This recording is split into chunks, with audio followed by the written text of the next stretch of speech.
No. Wait, I'm ending. No.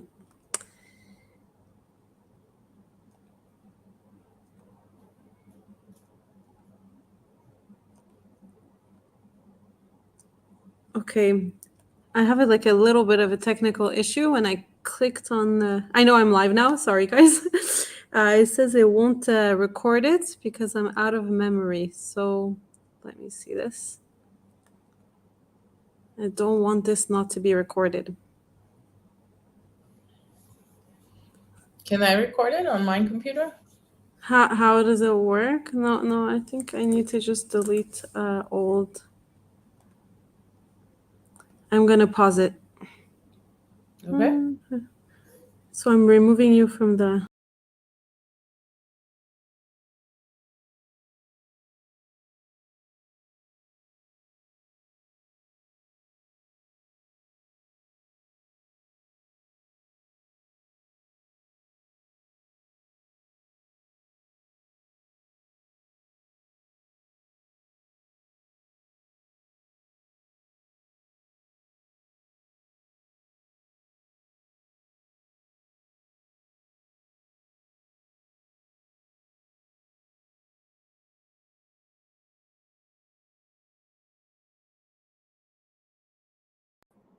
Okay, we're back. I think it's fine. Hi. Okay. Okay, sorry guys, we had a small technical issue. All right, we're live.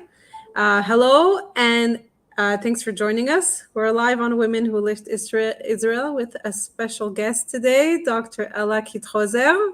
Thank you for joining us, Ella. So to intro everyone to our group, my name is Sarah. I'm the co-founder of Women Who Lift Israel.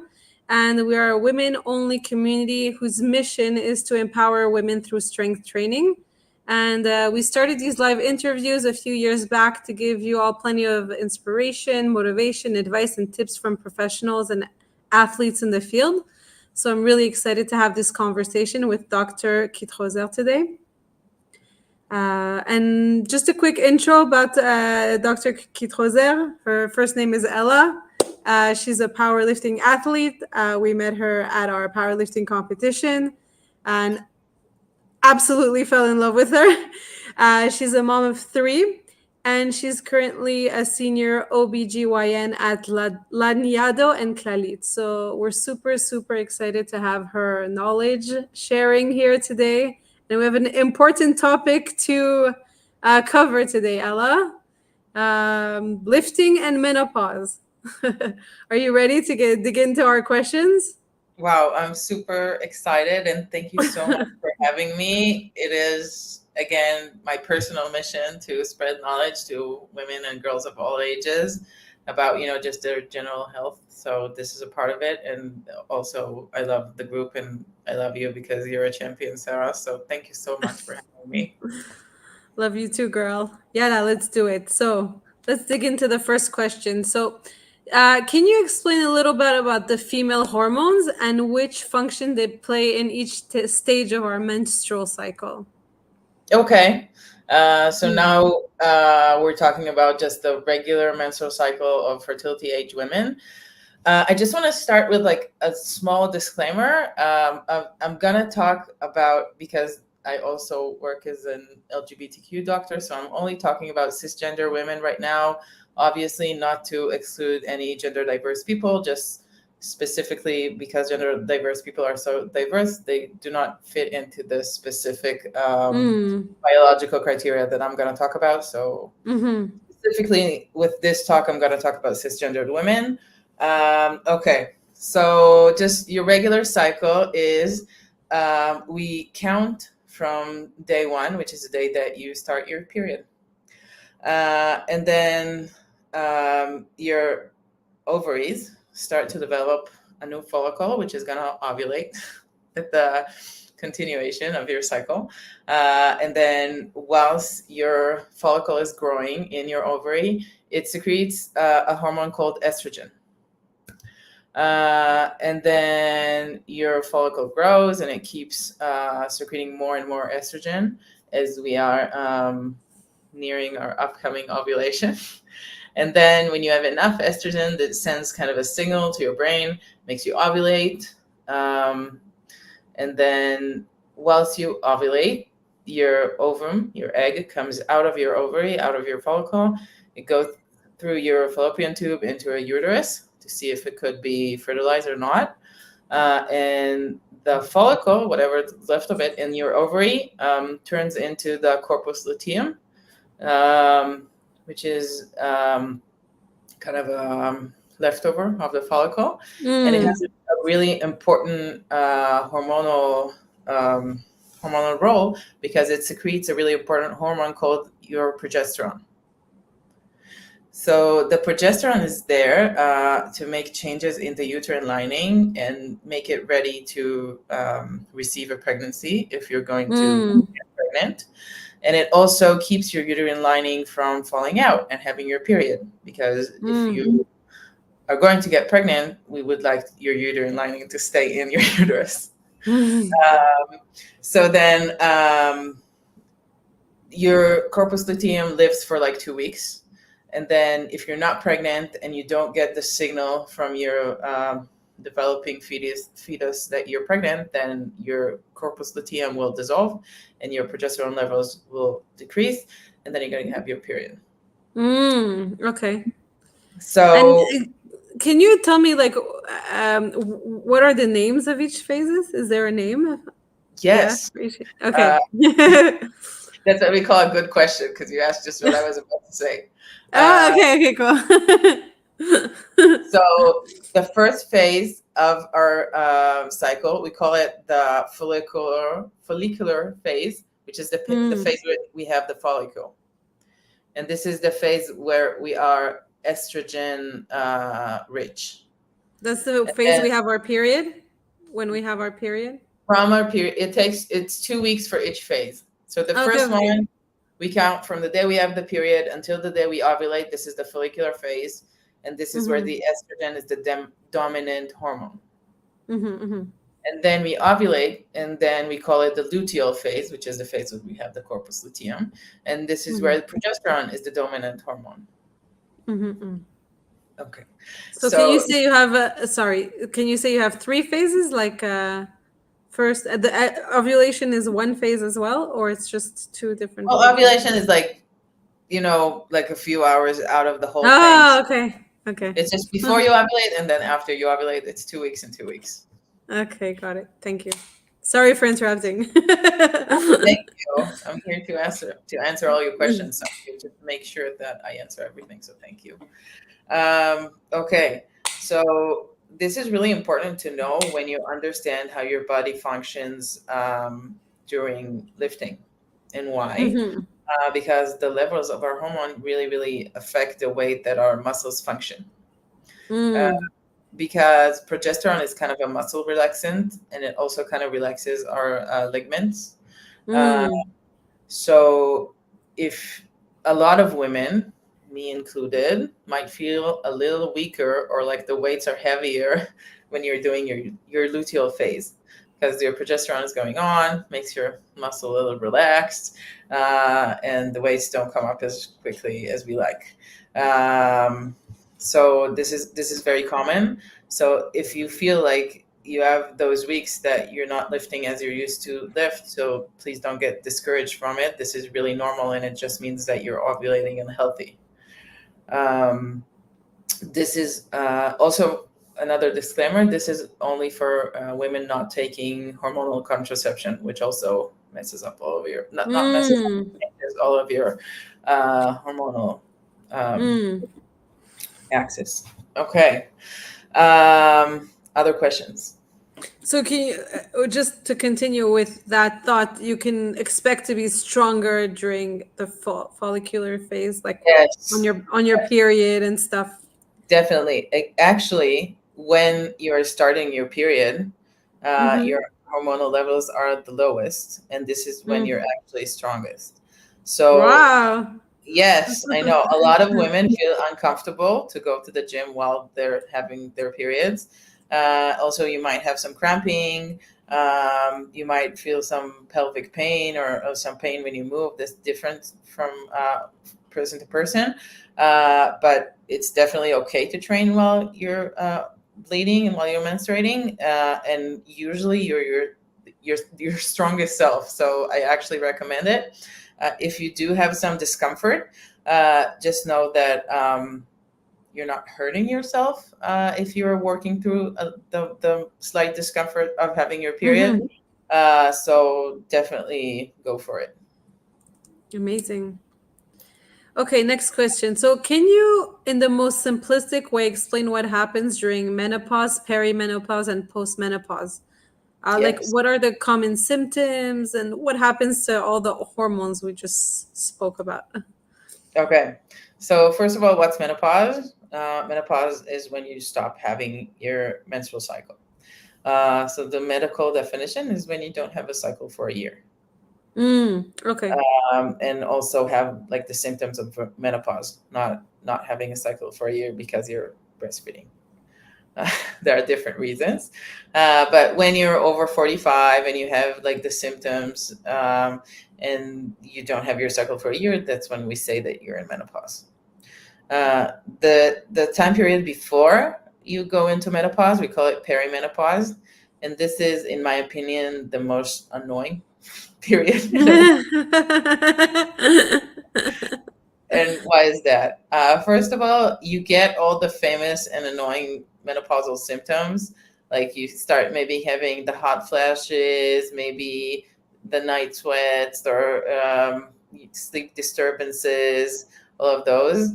You still have your cycle, which is annoying, and also your cycle goes crazy, which is more annoying. What do I mean by that? So at the first part of perimenopause, your cycles are going to get closer apart. Then after a few months or years, they're going to get further apart. Then you're going to have some missed cycles, and sometimes you're going to have your cycle like twice a month. Sometimes you're going to have it every 3 months. So you're just not going to know what to expect and be like surprised by bleeding. And then your cycle is going to go away. Wow. So this is really difficult for many women. Also because a lot of these cycles could be anovulatory or could be further apart from one another. Some of them may be a lot heavier than the cycles that you used to, or be come with more pain or more discomfort. So this is a really uncomfortable time in a woman's life. We could definitely help regulate your bleeding and regulate your symptoms with treatments. So if this is something that you're struggling with or is bothering you, please go see your OBGYN because we can help.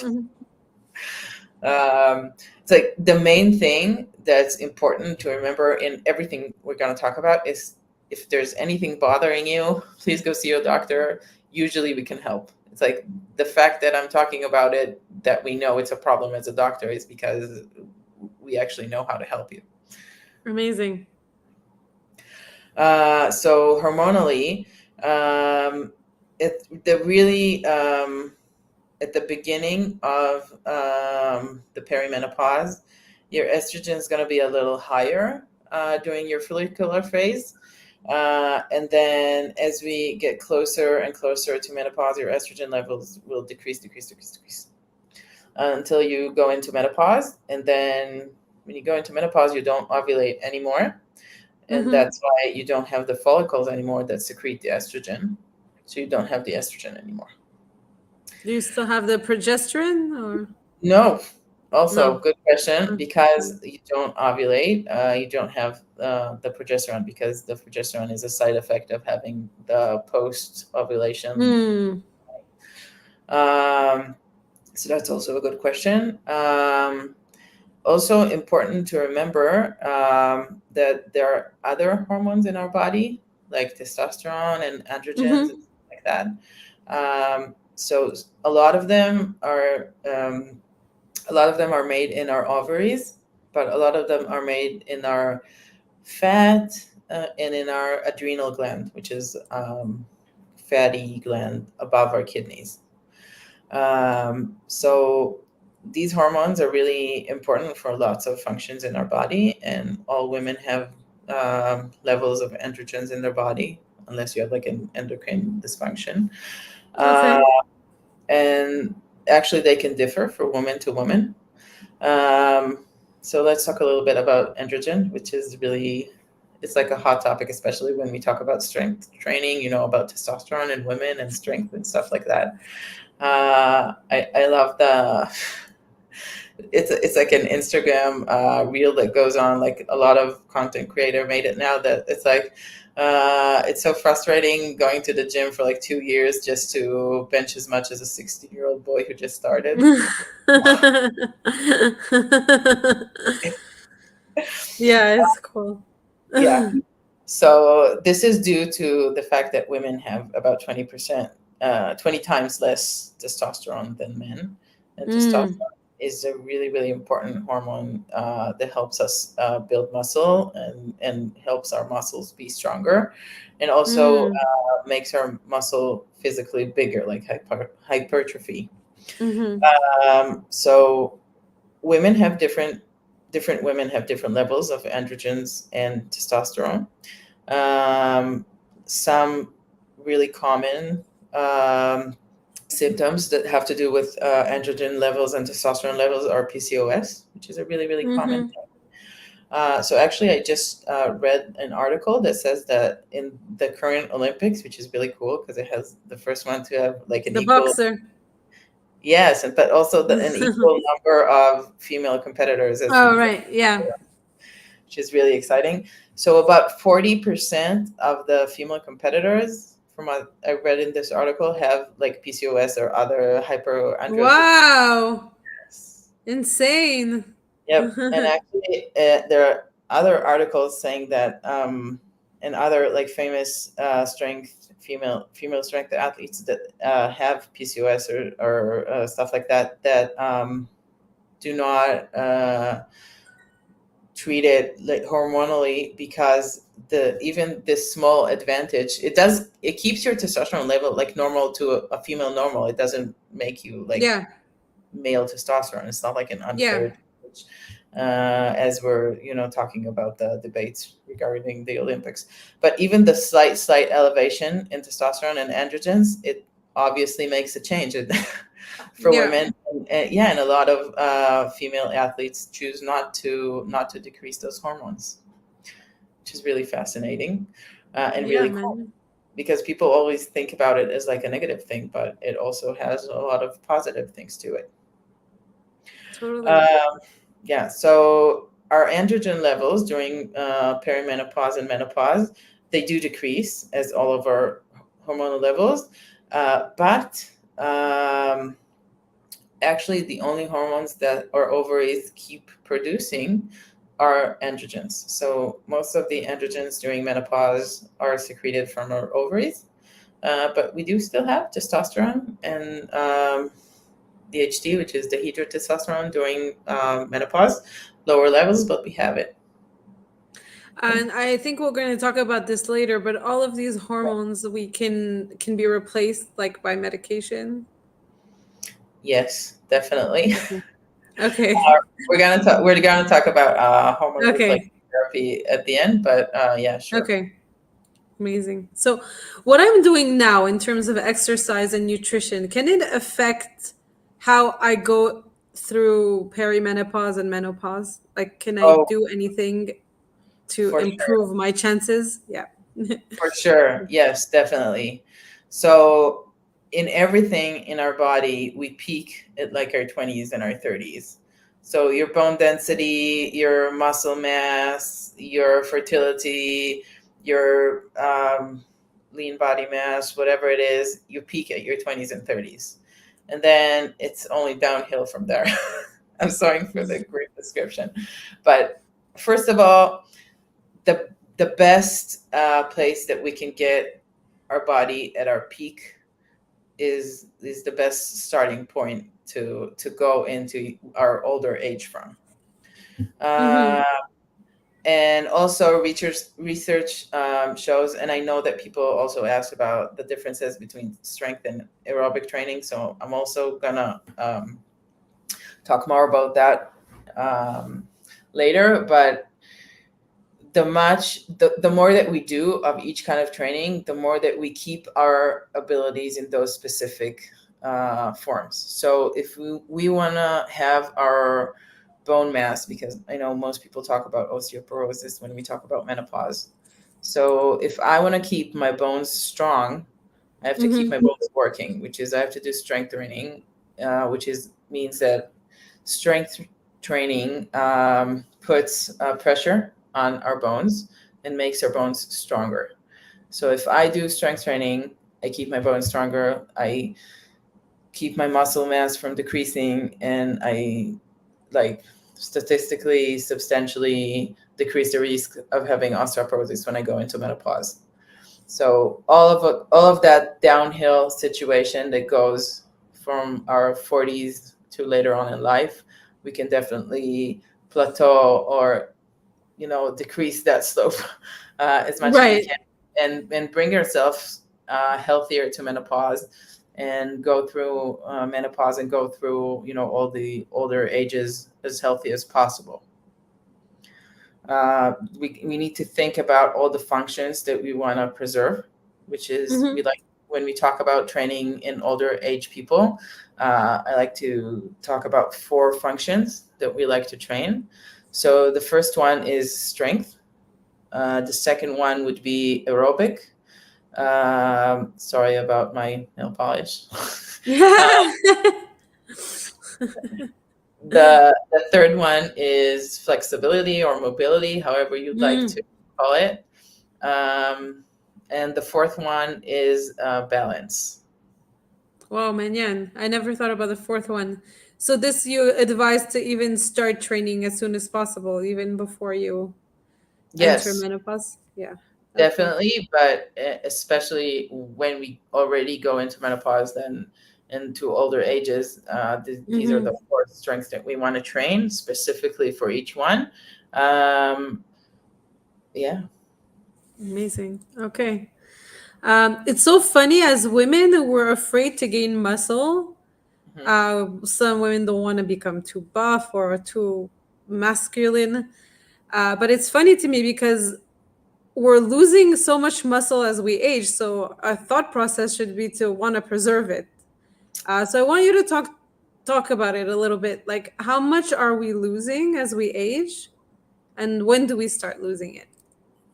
Oh, I love this question. So, and this also, directly relates to what we already talked about. So, as we said, we peak in our 20s and our 30s, and then from our 40s and on, we start losing muscle mass.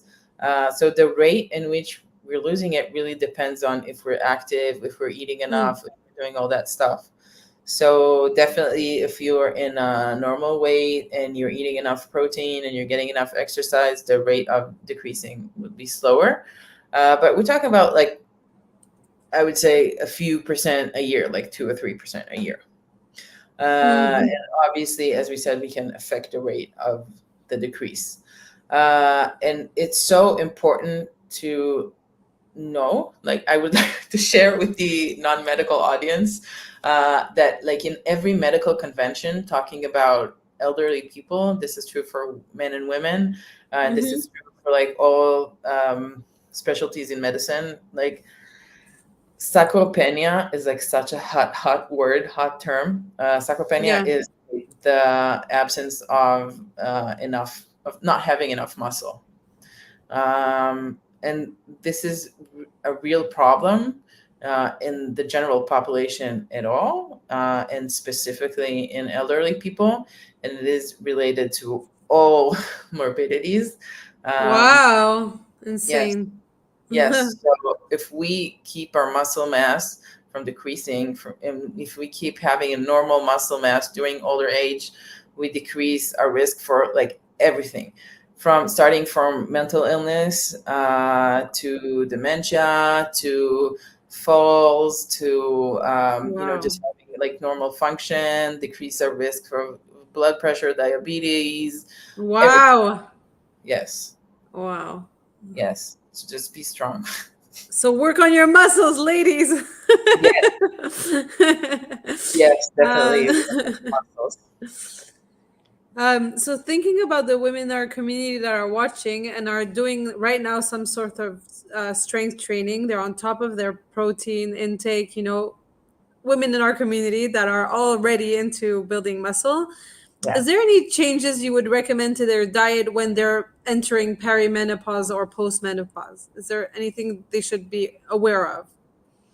Okay, so first of all, if you're not taking creatine, also this is all my recommendation. I'm gonna do this disclaimer all the time.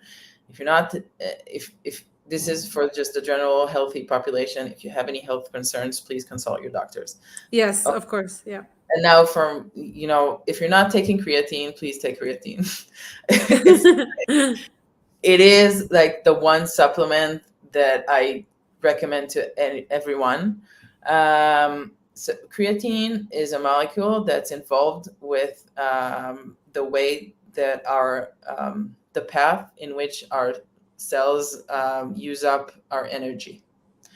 And the two tissues in our body that need available energy is our muscles and our nervous system, our brain.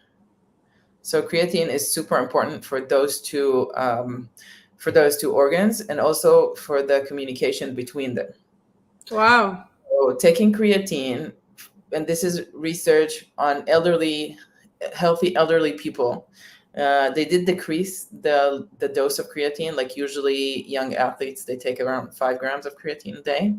So, and this is with elderly people, they only give 1 gram of creatine a day. There were no harmful side effects, no decrease in kidney function, no stuff like that. I know a lot of people are afraid from the kidney thing. I'm going to talk about that later. And if you take creatine, it will increase the function of your muscles, even if you don't train. Your muscles Wow. the muscles that you currently have are going to function better. Also, you're going to think better, which is it was not proven to prevent dementia, but it does help with a lot of cognitive function in elderly people, and it helps with balance. So all the things regarding using your brain, using your muscle, and connecting between them, please take creatine. It's a Okay. wonderful thing. So you spoke about the benefits of creatine for the future, like preparing for the future, but are there benefits, like for me now as an athlete, I'm taking creatine. Does it help me with anything? Yes, definitely. Because it makes you, it's actually allowed by all organizations. So like if you're competing in like a drug tested organization, this is totally allowed and legal in every country. Okay. The organization, this is also supported by nutritionists and sport nutrition organizations. So this is like a totally legit thing to do. So the creatine actually helps, again, your muscles function better. Also, with the aspect of strength, like having more strength output from your muscles. Okay. It also makes sense. It helps them use their energy more efficiently. It helps you when you do aerobic exercise. So it gets better results from aerobic athletes. And this is even like really, really well-trained athletes. If they start creatine, it helps their results. And also, if you're doing like bodybuilding or if you just aesthetically like to look bigger, since the creatine is stored in your muscles and it attracts water, so it makes your muscles look bigger.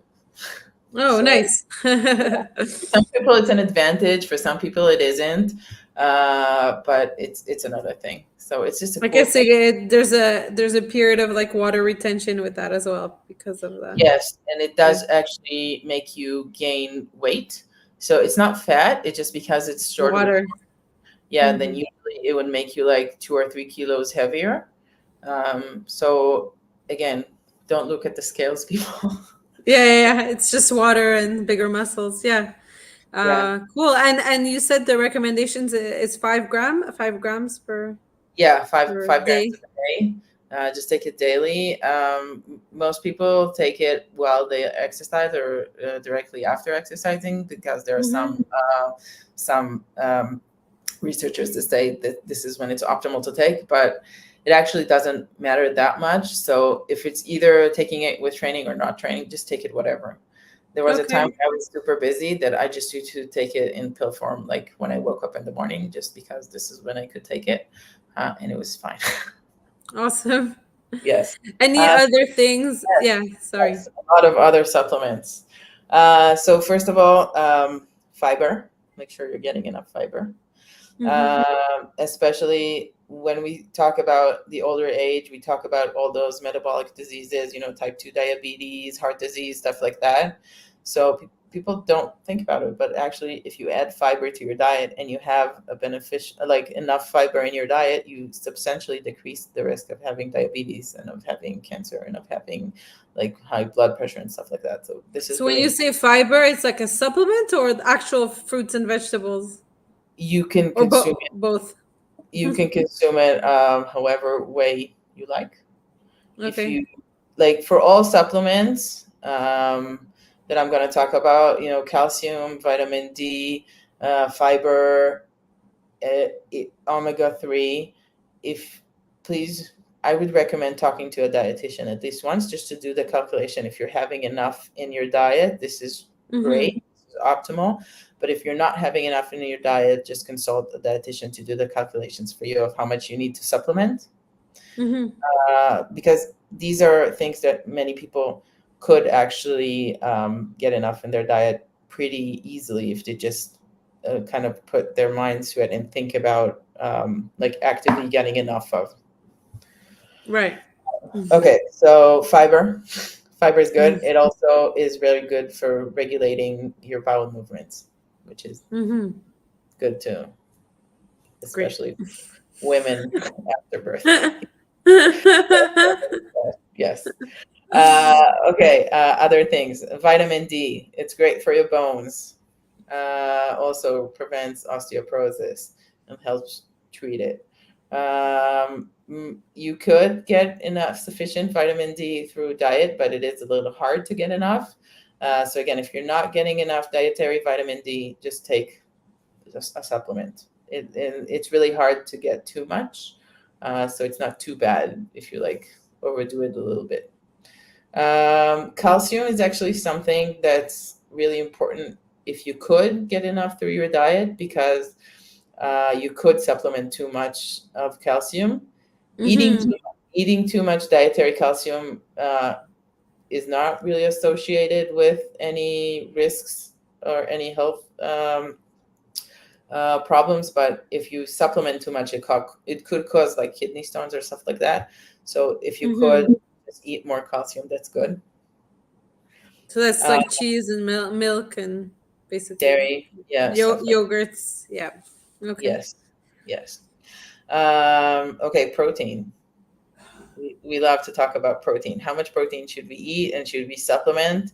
I personally I hate protein powders. I'm sorry, I hate it, and I do get 2 grams of protein a day per body weight. Um, the recommendation of protein would be 1 gram per kilogram body weight at the minimum. If you want to go like optimizing from building muscles for getting hypertrophy, all that stuff, different data, I would say between 1.7 to 2 grams per kilogram body weight. Above that, there's no advantage for eating that much protein. It wouldn't do any harm, but it wouldn't do any good also, and it's really hard to eat that much protein. Uh, Yeah. Also, it's expensive to eat that much protein. Yeah. So So you said 2 grams or like between for one and optimizing. try to aim between 1 and 2. If you're between 1 and 2, you're doing a good job. Okay. Yeah. Okay, I so we thought the said the minimum was one, but like for optimization purposes, you'd want to be around like I know, but 1.6 something. Yeah. we would aspire to be on the higher range, but since we are people and we don't Yeah. always get to be optimal with everything, Yeah. uh, yeah, and also drink enough water. Drinking water is really Mm. important, especially if we work out. It's important for our bodies, for our kidneys, for our skin, to make us look better. Also, when our body makes new muscles and makes energy from the protein that we eat, it actually uses up water molecules. So if you Okay. are a person who consumes a lot of protein and a person who makes a lot of muscles, please drink enough water. And also sleep. Sleep is really, I know it's not a supplement, I'm sorry, but It's we're important. talking Yeah. about stuff that we like to add. So Mm. get enough sleep. It's really important for your muscle recovery and for your body to have sufficient time to rebuild your muscles when you sleep and when you rest. So getting enough sleep is super important. Also, it's a hard thing to do during menopause. So a lot of women during perimenopause and menopause struggle with sleep. So if it is something that's bothering you, please go see your doctor. It's so important. It's important. The sleep is important, for your general well-being, for your mental function, for your mood, for your concentration, for your training, for your sexual function, forever. So just please sleep. Sleep.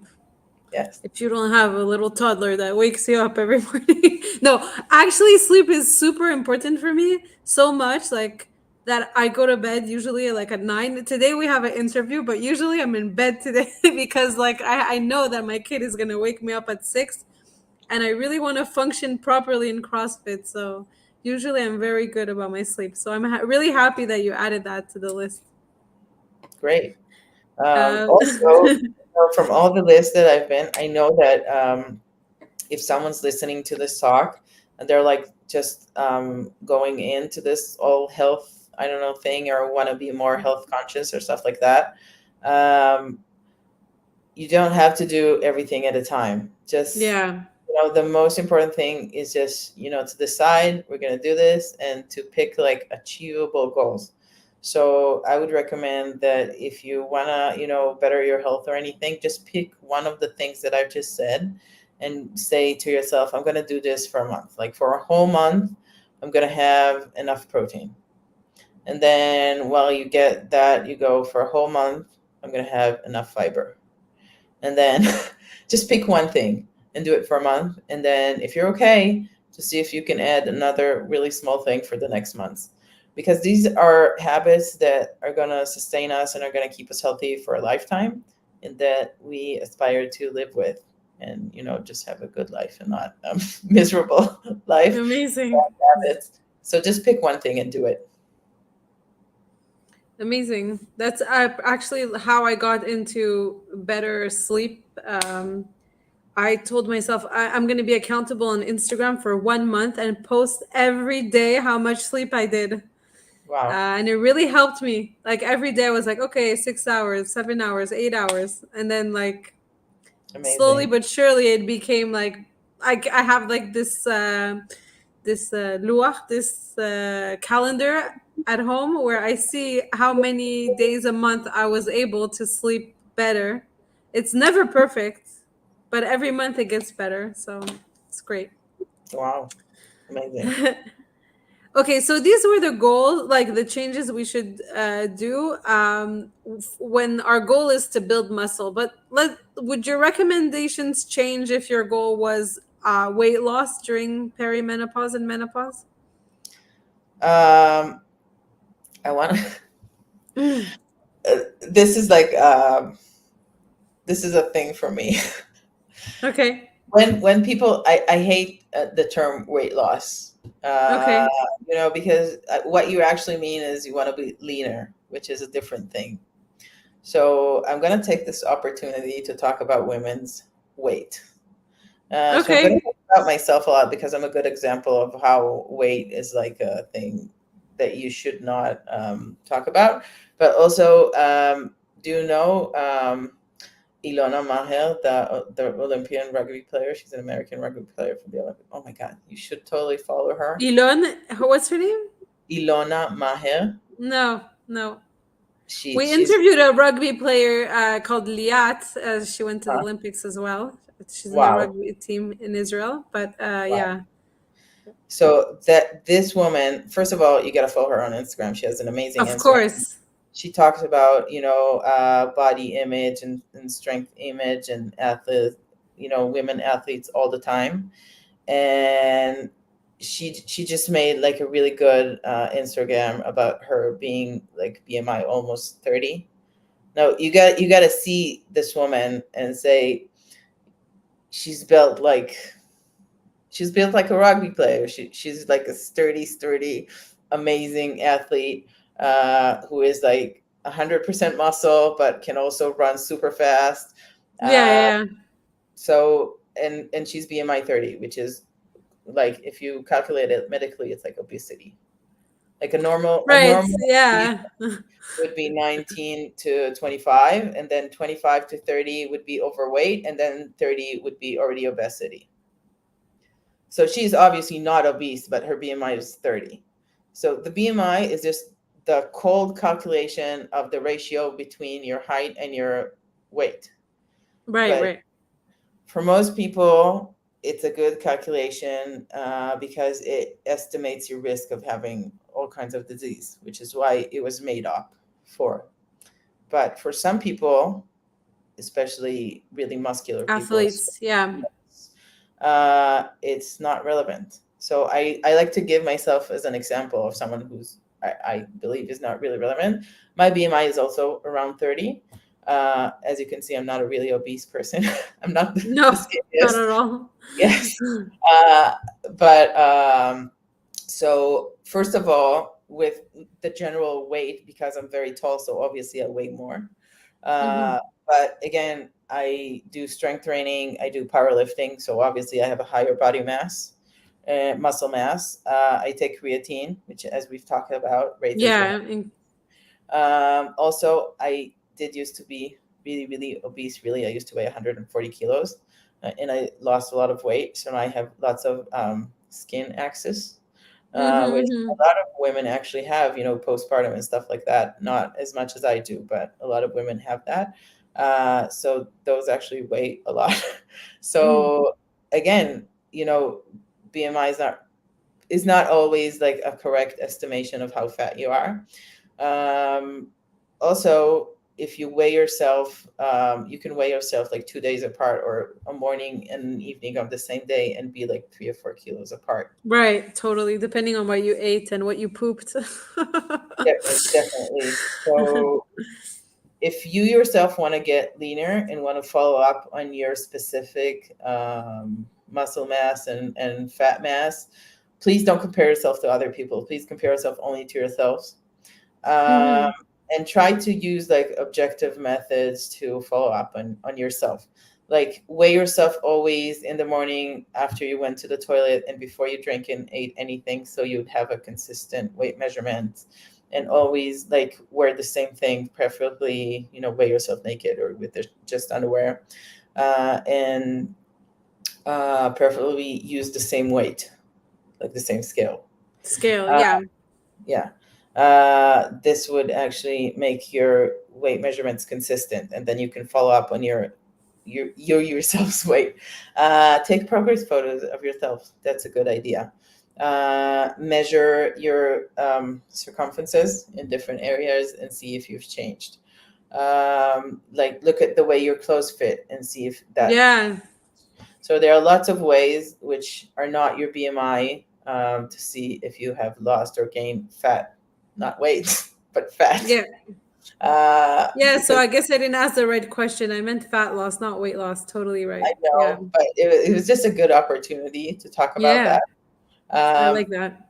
Yeah. Also, we do I think as a society, and especially for this group specifically, we need to think about like the social notion of women wanting to make themselves smaller. Like why?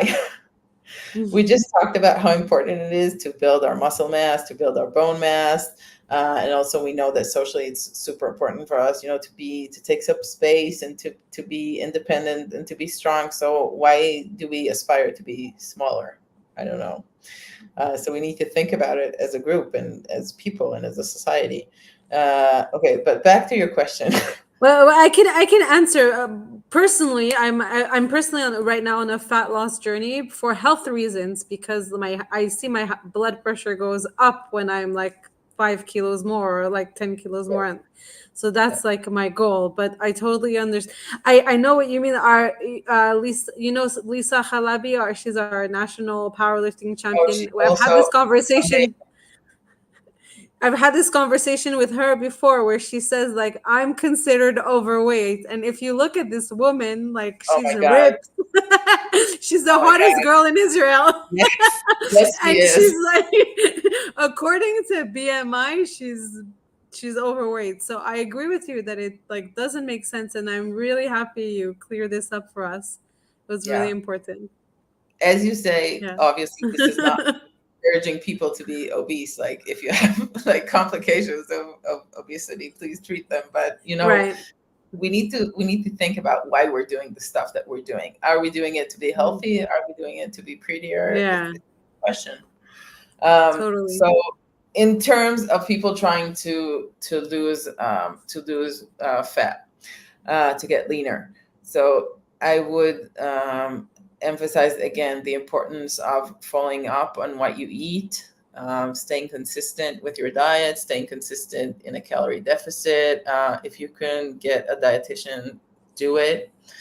Um, and actually, those changes that I've talked about before, getting enough protein, getting enough fiber, all of them are also associated with a leaner body mass, and also Okay. a decrease in all the complications of obesity. Also, it's really important to remember that if you gain muscle mass, you decrease all of your metabolic complications like diabetes and high blood pressure and all of those, even if your body fat percentage doesn't change. So you can eat the Amazing. same, you can stay the same, you can do everything the same. You don't have to get leaner, and just get stronger. You're going to be healthier. Amazing. Yeah. So cool. Yeah. So health, Amazing. like your muscles are an endocrine organ. So they're really, really important for your metabolism. And we have to remember that because a lot of people who are struggling with, again, diabetes and high blood pressure and weight loss and all of that, a lot of it is because as a medical community and as a society, we haven't until recently put enough emphasis on the muscle mass, but only on the fat mass. So changing that perspective, changing that viewpoint is actually really helping a lot of people, and we now know that it's the more correct thing to do. Just get stronger. Amazing. Yeah. So cool. Is it possible to build muscle as a woman? Obviously, we're talking about menopause. Is it at post menopause? Like, are you able to build muscle? Oh, definitely. You can build Yeah. muscle, and you can build strength, and you can build aerobic capacity, and you can build bone. You can build everything. I'm going to give it another shout out to another Instagram account that I really like. I'm sorry if I'm butchering people's names. These are people I'm so fans of. But do you know Sean McEnroy? No, I don't know. I think he's Again, I'll Australian. follow him. Yes, he's a strength coach. He has like an amazing squat and an amazing mustache and an even more amazing collection of workout pants. But the cool thing about him is that he has a series about training people with disabilities, Mm. training elderly people, and also he has a series that he did with his mom, which she seemingly looks just like an elderly lady, but she deadlifts like 160 kilos for reps. Wow. So For he calls, reps. no, he calls the series "My Mom's Stronger Than Your Dad." He's I love it. You gotta watch it. He's amazing, and he's really funny and really strong and really cool. So definitely, I personally know people who are starting doing like ultra marathons and Ironmans and stuff like that after menopause, and are still doing it. So you can build capacity, and you can reverse osteoporosis, and you can get stronger, and just please do it. Okay, yeah. So my question was, because we're saying that we're losing muscles we Yep. age, but we can still build it. Is Yeah. it harder to build it, or? It is. It is harder to build Okay. it, especially because, as we said, we have lower testosterone levels and lower general hormone level, and because our Mm-hmm. body is older, and because it is harder on our joints, and we start building up comorbidities, like we start collecting all those old people Yeah. diseases. Yeah. So yeah, everything's harder to do. So, but in like as an average, our muscle mass decreases. But as a specific person, if you really work on a specific strength and you do everything, like you do the sleep and the drinking, the water and the protein and the training, you can definitely get stronger and build muscle. And also, you can also, the more important thing is you can keep your current function, and you can keep having your life, your active life that you love having. But it's like also a thing with recent years. It's also it's a really cool topic on Instagram. A lot of women choosing to go into bodybuilding in older ages, and you see like those ripped 50-60-year-old bodybuilders who look Yeah, I've seen on Instagram. like Yeah. fit. This is so important. These are women who build muscle, in older ages. So definitely it can be done. Amazing. What about cardio? Is it necessary for perimenopause and postmenopause? If we wanted to focus on being healthy and strong, is cardio important, or focus on muscle building and that's it? Well, it is, it's not fair asking a powerlifter about cardio. Yeah.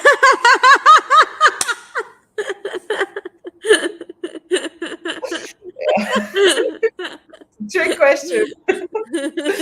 Uh, I'm asking the doctor in you, not the powerlifter in you. no, but yeah, as we said, our aerobic functions is one of the functions that we would like to preserve during our old age. So we it's important to train it. Now, you definitely don't have to go running and do stuff like that. Walking is a totally acceptable form of cardio. Just get your steps done. It's totally cool. And again, when you think about your training, think about the things that you would like to be able to do until you're 80. So if you are like me and you would like to, like, once every few months go on like a really cool, I don't know, dance party, then keep dancing as much as you can, so you can keep doing it until you're 80. If you like walking through, I don't know, cool cities and doing hikes, then keep doing that. Just keep being active in the way that is important for you to keep staying active, and don't stop being active. I like that. I also saw your moves at our dance party. Was fun. Yeah, that is not uh, something I'm particularly proud of. okay, last question before we move on to questions from the audience. We have 3 questions from the audience also. Cool. So, what is HRT? Can it help us keep our lean mass, and does it cause cancer? Oh, okay, that's a good question. So HRT is hormone replacement therapy. Mhm. Sometimes it might be called menopausal hormone therapy or stuff like that. So basically, is estrogen and progesterone, which is the hormones that we said that our body usually makes in our fertility age, and they help our body with lots of things. So the estrogen helps with a lot of the what we call the vasomotor functions. So people having hot flashes or sleep disturbances, the mood swings or depression or the decreased libido, sleep problems. This is what the estrogen's there for. Uh, Mm.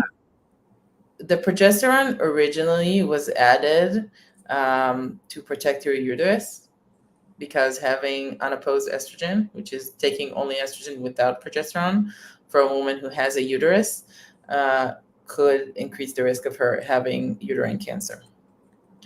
So originally, we were only giving estrogen for your symptoms, and then we added progesterone so you won't get cancer, which is important. Then there was a really big research that came out that linked the progesterone to having a slightly higher risk of having breast cancer. Yeah, so this is something that I would really like to talk about, because when we think about the risk for breast cancer, it's important to understand what the statistic really is. So taking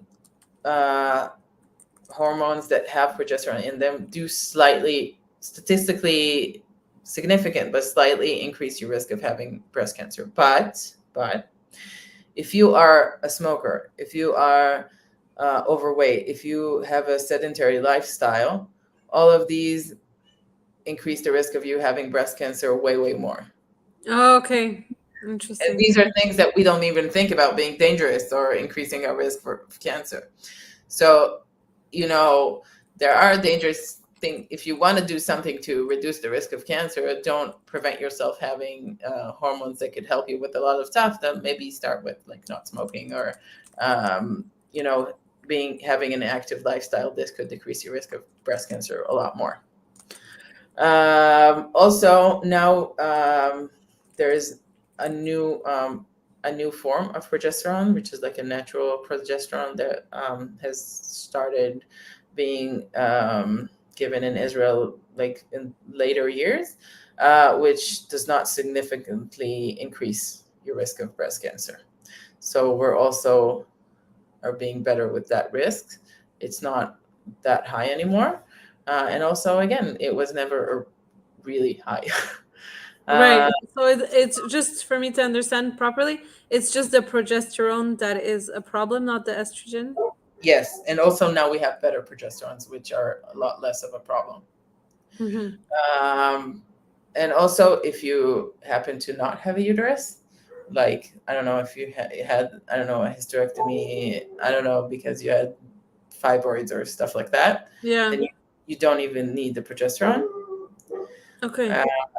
But even though now we know that the progesterone is also important for some of your symptoms, for your menopausal symptoms, so it's important anyway. So it could actually help you.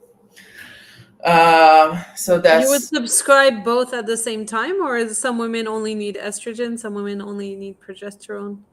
Well, no one's going to give you just progesterone, but again, Okay. if you don't have a uterus, and if you're not at all in risk of having uterine cancer or any uterine leftovers, I don't know, for people having endometriosis, and then they could have leftovers even if they don't have a uterus, then you could totally just have estrogen. But usually, for most people, we give estrogen and progesterone. Okay. Do you also give testosterone? You talked about a decline of testosterone too. That's a good question. So in postmenopausal women, there are actually a lot of studies about using different androgens and testosterones to maybe increase your libido or your general strength, and feeling and stuff. It was not proven to work. Okay. We could supplement with really, really low doses of testosterone. We could try it. It might help, but again, it's not something that's really science-based, but we do try it sometimes if a woman is really symptomatic in that way. One of the questions is related to what you're saying now, so I'm going to post it now, one of the questions from the audience. So sure, does the reduction of hormones during perimenopause affects your sex drive? Low value most of the time. Oh, definitely. It's one of the most common complaints of women during perimenopause and menopause. it stems from many reasons. So first of all, yeah, reduction in hormones. Secondly, not sleeping enough, that we've talked about, Oh. also really is bad for your libido. Mm. The third reason is all what we call the genital urinary symptoms of menopause, which is when we have lower estrogens. Our vulva and vagina also have lower estrogens because they are part of our body. Mm-hmm. It could cause vaginal dryness. It could cause pain during intercourse. It could Mm. cause you to not enjoy intercourse as much. Um, so that, and this is something that we can fix with having like local estrogen for your vagina, Oh, with, interesting. yeah, with suppositories or creams. And this is something that's very local. It does not spread through your body. It does not change your risk of cancer. Does not cause you to bleed or affect your uterus in any way. It's just a really, really local thing for your vagina, and it really helps with those specific symptoms. It also helps with urinary symptoms. Like if you have a little bit of incontinence, which is very common also for women as we get older. Like if Yeah. you're the person who like jumps a little and pees a little, first of all, please go see your doctor because we can help. And secondly, a lot of the times, if you take vaginal estrogen, it helps. It kind of makes your urethra, which is the tube that carries the urine from your bladder to outside of your body. It makes it thicker and it makes it easier for you to hold your urine. For that reason, it also decreases the risk of you having UTIs, if that's something that a lot of also perimenopausal and menopausal women have. And also, these symptoms are actually something that increases when you, like, the longer you are after menopause. Like, Mm. so the dryness and the atrophy and all of those get worse with time if you don't take care of it. So it's definitely highly recommended to talk to your doctor about that. Also, sex is really important for your vagina. Like the more, like if you stay sexually active, you actually reduce the risk of you having those symptoms. It's kind of like the chicken and the egg thing. Like, yeah, Interesting. yeah. Okay, cool. So there's a solution. Go to your doctor. Yeah. Another question that just now came in that is related to HRT, so I'm going to pop it up. During IVF, I realized I was allergic to progesterone hormones. I developed hives all over my body. Is it the same progesterone in HRT? Will I be allergic to it too? I don't know Oh, if you can answer that. that's a Mhm. really good question. It really depends on the specific way that you got progesterone.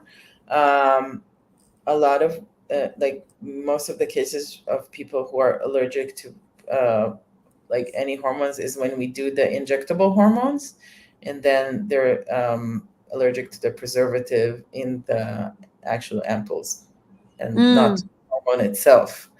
uh, or if it's for the pills, then it's something in the coating or something like that. So again, I would talk to my doctor about it and see if I could get it in a different kind of formulation, and usually that helps. Awesome. Okay. So are you covered everything you wanted with HRTs? Should we go to the questions of the audience? Yeah, sure. Yeah? Okay. So this one we got on our Facebook group. מבקשת לשאול על הורמון הקורטיזול בגיל המעבר. האם אימוני קרוספיט משפיעים עליו ותורמים להשמנה? Well, okay. בטנית, בטנית, yeah. Yes. So the thing are what we call in Hebrew hatsamig, that kind of round abdominal fat that all women hate. Uh, Mhm. it's very common to have more abdominal fat as we age. It's one of those things, we said we finish our peak at our 20s Mm. and 30s. And then a lot of women gain fat mass and lose muscle mass during their 40s and later on in life. And it is something that worsens as we age. And it is very common to specifically store your fat in your lower abdominal area in that period of our life. So a lot of perimenopausal and menopausal women struggle with abdominal fat. I would like to say that, again, not saying obesity is good, but having specifically your fat stored outside of your abdomen, it's actually one of the healthier places to be fat at. Ah. Yes. So having like, and another place that we like people to be thick would be your thighs. Actually, having like a large thigh circumference is associated with like a decrease in all morbidity and having just a longer life. So all of If you you, have bigger thighs. yes, all you squatting in Woohoo! girls, yes, please make your thighs thicker. It is. You just made my day. Okay. Yeah. Okay. And there are all kinds of research, comparing like the ratio between your waist and your hip and your thighs. So actually, if you have a small waist and your hips and your thighs are bigger, you are likely to live more. Oh yeah. Yeah. And Okay. having Squat, your ladies, squat. yeah, you squat. And having your fat outside, like on your skin part, and not inside of your stomach, like like next to your organs, is a much healthier and is a much healthier way for your bodies to store your fat. But taking HRTs is not consistently correlated with helping with that. Regarding cortisol, there's like a really big I don't know, it's a thing. It's a discussion now in social media and stuff like that about the relationship between cortisol and stress and everything and weight. So there's an actual like disease or a group of diseases of having like too much steroids in your body called Cushing's disease, which makes your cortisol levels really high. And that disease actually does go with like gaining weight and, being like really, it's called like having a moon face, like a really brown face, and having diabetes and having all that stuff. But this is like a really, really specific and also rare disease. So which causes like high cortisol level, which causes you all that stuff. But just for like the regular healthy person, first of all, cortisol levels are really inconsistent during the day and during the month and are really variable. So it's not something that we know or that we do check for regularly. And it's not something that's actually associated with, weight gain or weight loss or anything like that. So I wouldn't really focus on that. Okay, amazing. Thank you. Last question. What about carbs? Should women in perimenopause try to reduce intake for fat loss? Though that woman got it right. Fat loss, not weight loss. Are we more sensitive to carbs? Okay.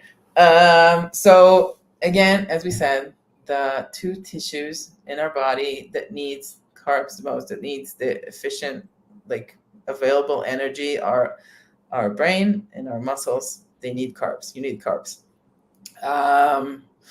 So in general, if you are aging and you have a smaller mass and you're in general smaller, you would need like a smaller caloric intake. So you would need to decrease everything. In general, as we said, my recommendation on dieting and on everything is to focus on the things that we could add that are beneficial to our diet, and not focusing on things that we could decrease from our diet. So if you focus on getting all the good stuff that we said, all the supplements and all the fibers and all the protein and stuff, you got that. Like, don't worry about the carbs. Also, your body needs fuel when you train. Your training is going to be better if you fuel your body right.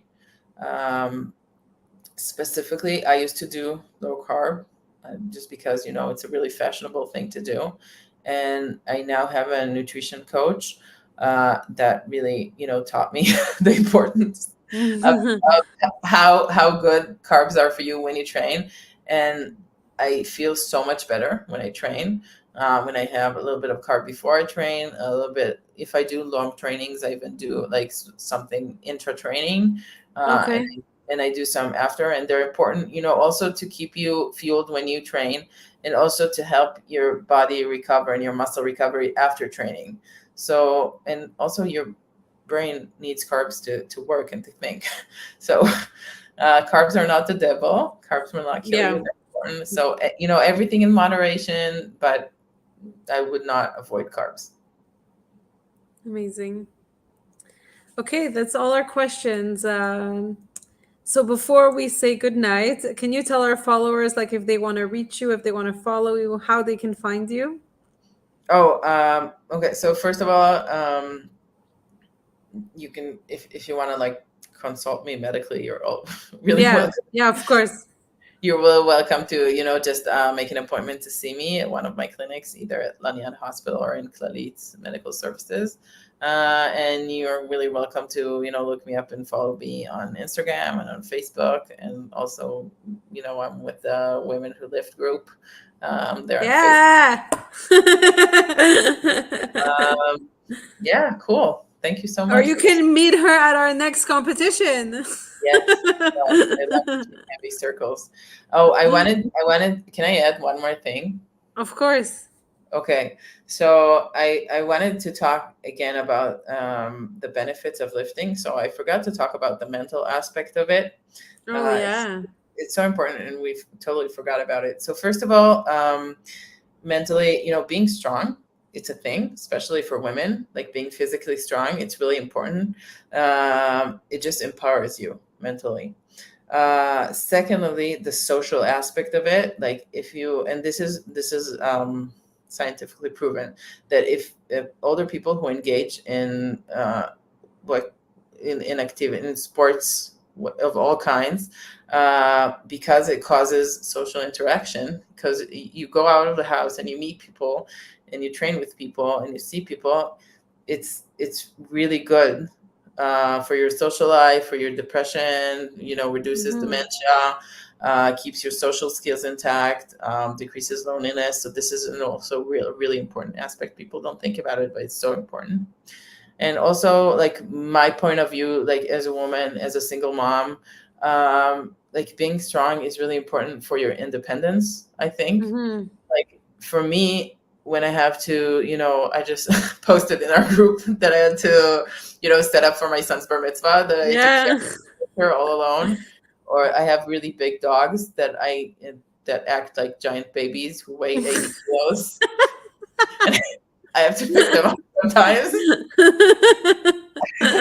So being strong helps me be an independent person. It's like I can lift up my kids, I can lift up my groceries, I could do anything alone because I'm really strong. And Amazing. also for my kids, and especially for my daughter, like setting an example for your kids and being a role model, and having my kids say, oh, my mom's the strongest mom, like So cool. it's really cool. And having them want to be strong like mom, and having them, my son once took my powerlifting medal to show his friends in school, and I was like, Aw, so cute. you know. So please think of those aspects too, and yeah, lift heavy stuff.